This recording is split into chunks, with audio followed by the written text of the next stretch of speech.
بسم اللہ الرحمن الرحیم اللہم صلی علی محمد وآل محمد وعجل فرجہم ولعن اعداءہم انا للہ وانا الیہ راجعون۔ انڈیا میں ایک شخص کے جس کا نام ہے وسیم رضوی، اور وہ ایک زمانے میں شیعہ وقف بورڈ کا ڈائریکٹر بھی رہ چکا ہے، اور اس نے وہاں کی بہت ساری پراپرٹی میں خرد و برد کی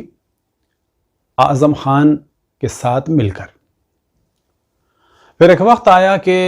علماء نے اور وہاں کے مومنین نے اس کے خلاف ایکشن لیا،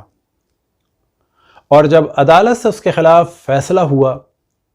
تو اس نے پروٹیکشن حاصل کرنے کے لیے قرآن مجید فرقان حمید کے خلاف گفتگو کی، اور اسی وقت ہم نے تفصیل سے اس ملعون کے خلاف ایک ڈسکشن کیا۔ اب اس نے مزید دنیا کی لذتوں کو حاصل کرنے کے لیے اور اسلام دشمن طاقتوں سے پیسہ لینے کے لیے اور اپنی جان کے دفاع کے نام سے پروٹیکشن حاصل کرنے کے لیے اور VIP فیسلٹیز لینے کے لیے رسول اللہ صلی اللہ علیہ وآلہ وسلم کی شان اقدس میں اس ملعون نے جسارت کی، گو کہ اس کے تمام سگے رشتہ داروں نے اس سے اظہار براعت کی ہے، اسی وقت کہ جب اس نے قرآن مجید فرقان حمید کی توہین کی تھی۔ تو یہاں یہ مومنین کی ذمہ داری ہے کہ ان حرکتوں کے ذریعے سے یہ اسلام دشمن طاقتوں سے دنیاوی فوائد حاصل کرنا چاہتا ہے، لہٰذا سب سے پہلے ذمہ داری ہے علماء کی اور ان حضرات کی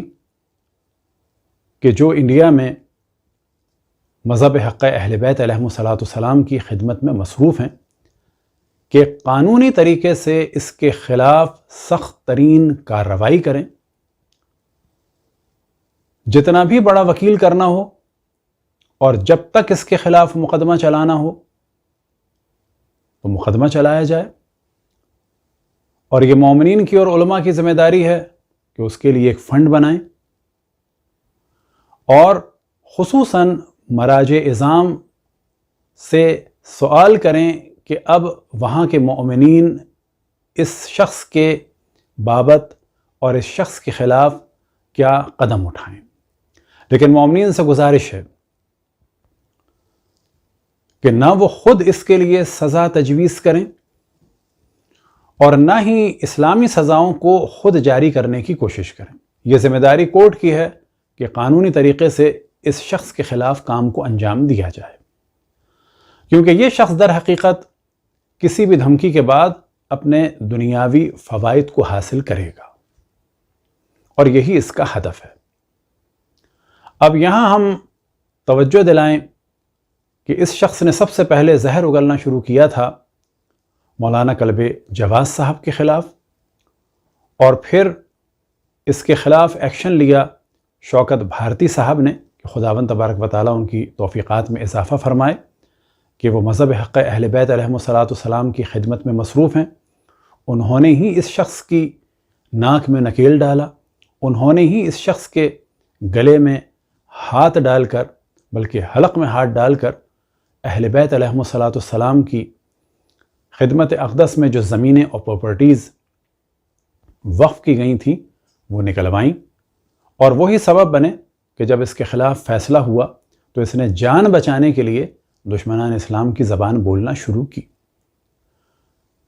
ابھی بھی دعا ہے کہ خداوند تبارک و تعالیٰ علماء کرام کو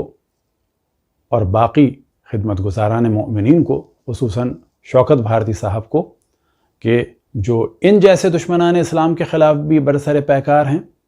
اور اہل بیت علیہم السلام کے مکتب کے خلاف جو اندر سے سازشیں ہو رہی ہیں ان کا جواب دینے میں بھی مصروف ہیں۔ اب یہاں پر توجہ دلائیں کہ ممکن ہے کچھ اہل بیت کے دشمن وسیم رضوی کو شیعہ کہہ کر تمام شیعوں کے خلاف کوئی پروپیگنڈا کریں، تو ہم توجہ دلائیں کہ اس قسم کا ایک نمونہ اگر ہمارے یہاں ہے تو ایسے بہت سارے نمونے آپ کے یہاں سے نکلے۔ مثال کے طور پر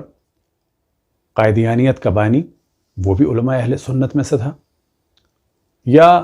بنگلہ دیش کی تسلیمہ نسرین ہوں یا پھر سلمان رشدی. جس طرح سے ان لوگوں کو اہل سنت کے کھاتے میں ڈال کر ہم ان کی مذمت نہیں کرتے اور نہ کرنی چاہیے، اسی طریقے سے ان سے بھی گزارش ہے کہ وسیم رضوی کو ہمارے کھاتے میں ڈال کر مذہب حق اہل بیت کے خلاف زبان کھولنے کی کوشش نہ کریں. دعا ہے کہ خداوند تبارک و تعالی اسے اور اس جیسے تمام دشمنان اسلام کو، چاہے وہ کسی بھی روپ میں ہوں، جو اسلام اور اہل بیت علیہم السلام کے خلاف کام کر رہے ہیں، چاہے باہر سے کام کر رہے ہوں چاہے اندر سے کام کر رہے ہوں، ان کو نیست و نابود فرمائے، اور اگر ہدایت کے قابل ہیں تو ان کی ہدایت فرمائے. دعا ہے کہ خداوند تبارک و تعالی امام زمان علیہ السلام کے ظہور میں تعجیل فرمائے اور ہم سب کو ان کے اعوان و انصار میں شامل فرمائے.